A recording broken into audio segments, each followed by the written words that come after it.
तो चलिए आइए अब हम लोग पढ़ते हैं कोऑर्डिनेशन के बारे में। कोऑर्डिनेशन, उसका मीनिंग पढ़ेंगे, कैरेक्टरिस्टिक्स पढ़ेंगे और इंपॉर्टेंस पढ़ेंगे। ठीक है। Management has to ensure that all the activities contribute to the achievement of the objectives of the business as a whole. अब जो मैनेजमेंट के लोग हैं उनको ये चीज का ध्यान रखना पड़ता है कि बिजनेस में जो भी काम हो रहा है, जो भी एक्टिविटी हो रही है, वो एक्टिविटी इस चीज को ध्यान में रखते हुए हो कि बिजनेस का जो उद्देश्य है, जो गोल है, वो अचीव किया जाए। This requires integration of activities and synchronisation of efforts. इसके लिए क्या करना है, जो भी काम हो रहा है और जो भी एफर्ट्स दिया जा रहा है उसको सिंक्रोनाइज्ड करके, इंटीग्रेट, एक साथ करके रखना है। The heads of different departments should not treat each other as competitors but should work as organs of one body. अब देखिए, एक बिजनेस में बहुत सारा डिपार्टमेंट है, प्रोडक्शन डिपार्टमेंट है, सेल्स डिपार्टमेंट है, वेयर हाउसिंग डिपार्टमेंट है, मार्केटिंग डिपार्टमेंट है, एडवर्टीजमेंट डिपार्टमेंट है। तो हर एक जगह पे मैनेजमेंट का जरूरत है।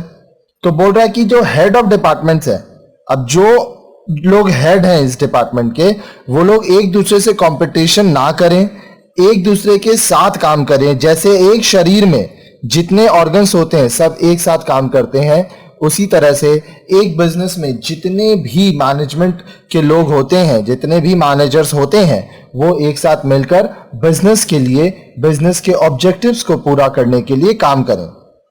As the proper functions of every organ of a human body is important for a healthy body, the work of every department is important for the organization as a whole. जिस तरह से एक शरीर को, एक इंसान के शरीर को अच्छी तरह से काम करने के लिए हर एक ऑर्गन का अच्छे से फंक्शन करना जरूरी है, काम करना जरूरी है, तभी आपको एक अच्छा शरीर मिलेगा। उसी तरह से एक ऑर्गेनाइजेशन में जितने डिपार्टमेंट होते हैं, अगर उनका काम अच्छे से होगा तो वो ऑर्गेनाइजेशन भी इंप्रूव करेगा, वो ऑर्गेनाइजेशन का भी ग्रोथ होगा। Managers should therefore see that everybody in the organisation understands its objectives and work in cooperation with others to achieve these objectives. तो मैनेजमेंट को यह ध्यान में रखना चाहिए कि उसकी ऑर्गेनाइजेशन में जितने भी लोग हैं वो लोग एक साथ काम करें, कोऑपरेशन रखे, एक दूसरे के साथ लड़े ना, प्यार से, समझ से एक दूसरे के साथ काम करें। और बिजनेस का जो ऑब्जेक्टिव है वो सबको पता हो कि बिजनेस क्या चाहता है, किस तरह से काम करना सही होगा सबके लिए। This function of management is called coordination. Management के इस फंक्शन को हम लोग कहते हैं coordination. It consists of harmonizing group efforts so as to achieve common objectives. हमारे आगे के वीडियोस में आप ये देख चुके हैं कि कोई भी जो व्यवसाय होता है उसमें बहुत सारे लोग होते हैं।